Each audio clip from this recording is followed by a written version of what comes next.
அனைவருக்கும் வணக்கம். தெய்வீக பலன்கள் சேனல் சார்பாக தங்களை அன்புடன் வரவேற்கிறோம். இன்று நம் காணொளியில் காண விரும்புவது, சூரியன் கொளுத்தி விட்டாலும் கோபுரத்தின் நிழலை கூட பார்க்க முடியாது. அவ்வளவு மதிய வேளையிலும் கோபுரத்தின் நிழல் தெரியாது இருக்கும் அந்த அதிசய கோவிலின் சிறப்புகளை பற்றித்தான் இந்த காணொளியில் பார்க்கலாம். வாருங்கள் காணொளிக்கு செல்லலாம். மறக்காமல் ஒரு சப்ஸ்கிரைப் செய்யவும். ஒவ்வொரு ஆலயத்திற்கென்றும் ஏதாவது ஒரு தனி சிறப்பு இருக்கிறது. அதிசயம் மற்றும் மர்மங்கள் அடங்கி இருக்கிறது அந்த ஆலயங்களில். அந்த வகையில் ஒடிசா மாநிலம் பூரி கடற்கரை பகுதியில் அமைந்த வைணவ தலமான பூரி ஜெகநாத் கோவில் அந்த ஆலயத்திற்கு ஒரு தனி சிறப்பாகவே இருக்கிறது. உலகிலேயே மூலவரின் சிலையானது மரத்தாலான ஒரே கோவில்தான் பூரி ஜெகநாதர் கோவிலாகும். பாலபத்திரர் மற்றும் சுபித்திரை தேவி, கிருஷ்ணர் மற்றும் பலராமர் மற்றும் சுபித்திரை ஆகிய மூவரும் ஒரே கருவறையில் இருந்து அருள் பாலிக்கிறார்கள் என்பது ஐதீகமாகவே இருக்கிறது. இங்கே மூவரையும் தரிசித்து அவர்களை முறையாக வணங்கி வந்தால் உங்களுடைய அனைத்து பிரச்சனைகளும் தீரும் என்பது ஐதீகம். இந்த கோவில் உலக புகழ் பெற்ற ஒரு புண்ணிய கோவிலாகவே பார்க்கப்படுகிறது.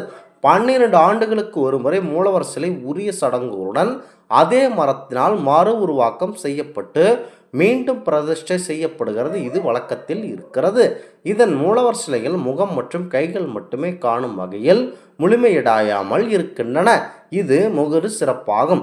இந்த கோவில் கோபுரத்தில் அமைந்துள்ள சுதர்சன சக்கரம் நகரின் எந்த இடத்திலிருந்து பார்த்தாலும் நம்மை பார்ப்பது போலவே காட்சியளிக்கிறது. இது இவ்வளவு சிறப்பு மிக்கது. இது ஒரு சிறப்பாகும். அதே போலத்தான் அந்த சக்கரத்தின் மேலே ஒரு கொடி பறந்து கொண்டிருக்கும். இது சாதாரண கொடி அல்ல. ஏனென்றால் இந்த கொடியானது காற்று எந்த பக்கம் வீசுகிறதோ அதற்கு எதிர் திசையில் பறக்கிறது. இது ஒரு சிறப்பாகவே இருக்கிறது.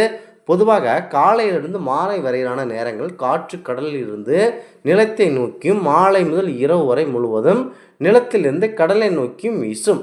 ஆனால் பூரியில் இதற்கு நேர் எதிராக நடக்கிறது. இந்த ஆலயம் கோபுரத்தின் நிழலானது ஒருபோதுமே கீழே விடுவதில்லை. சூரியன் கொளுத்தினாலும் கோபுரத்தின் நிழலை கூட பார்க்க முடியாது.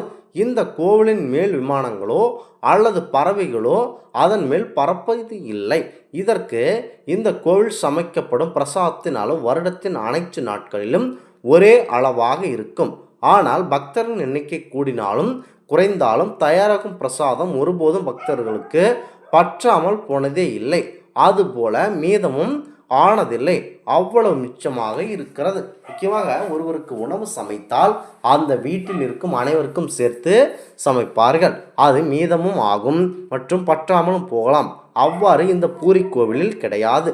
எவ்வளவு சமைக்கிறார்களோ அதன் எண்ணிக்கையிலே தான் ஆட்கள் வருகிறார்கள் என்பது ஐதீகம். மடப்பள்ளி இன்று வரை விறகு அடுப்பு வைத்து மண்பானைகளை கொண்டுதான் சமைக்கிறார்கள். இந்த மண்பானை ஒன்றின் மேல் ஒன்றாக வைத்து 7 அடுக்குகள் வைத்து கீழே தீ மூட்டுகிறார்கள்.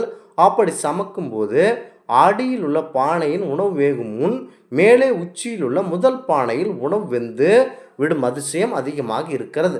ஒரு இடத்தில் நாம் சமைத்தால் அதன் அடிப்பருக்கை தான் வேகும். ஆனால் இந்த கோவிலில் இவ்வாறு செய்யும் போது மேலே உள்ள பருக்கைகள் தான் முதலாவதாக அந்த அரிசி வேகிறது என்பது நம்பிக்கையாகவே இருக்கிறது. கடற்கரையை ஒட்டி ஜெகநாதர் இருந்தாலும் சிங்க தூதுவராயின் முதல் படியில் கோவில் உட்புறமாக காலெடுத்து வைத்து நுழையும் போது கடலில் இருந்து வரும் எந்த விதமான சப்தமும் இந்த கோவிலின் உள்ளே கேட்பது கிடையாது. ஆனால் அதே சிங்க தூதுவராயின் முதல் படியில் கோவிலின் வெளிப்புறமாக நுழையும் போது கடலில் இருந்து வரும் சப்தம் நமக்கு கேட்கும். இந்த மாலை நேரங்களில் தெளிவாக இதனை உணர முடிகிறது.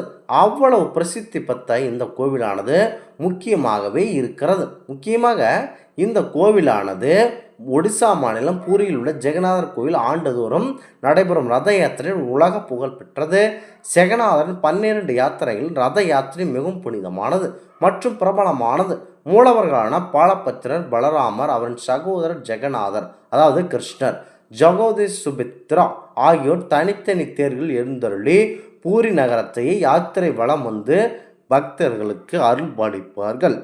தங்கள் இருப்பிடத்தில் இருந்து புறப்படும் போது ஜெகநாதர், பலராமர் மற்றும் சுபத்ரா ஆகியோர் சுமார் 3 கிலோமீட்டர் தொலைவில் உள்ள ஸ்ரீ குந்திச்சா கோவிலை குண்டிச்சா கோவிலாகும் அடைந்து ஒரு வார காலம் ஓய்வெடுத்து மீண்டும் இருப்பிடம் திரும்புவதே இது யாத்திரையாகும். குந்திச்சா கோவில் நோக்கி செல்லும் ரத யாத்திரையின் ஒரு பகுதியாக வழியில் உள்ள தங்களின் அத்தை கோவிலான மௌசிமா கோவில் ஜெகநாதர் சிறிது ஓய்வு எடுப்பார் என்பது ஐதீகமாகவே இருக்கிறது. இந்த ஆன்மீக தகவல் உங்களுக்கு பிடித்து இருந்தால் தெய்வீக பலன்கள் சேனலை கண்டிப்பாக சப்ஸ்கிரைப் செய்து கொள்ளவும். மீண்டும் ஒரு நல்லதொரு காணொளியில் உங்களை சந்திக்கிறோம். நன்றி, வணக்கம்.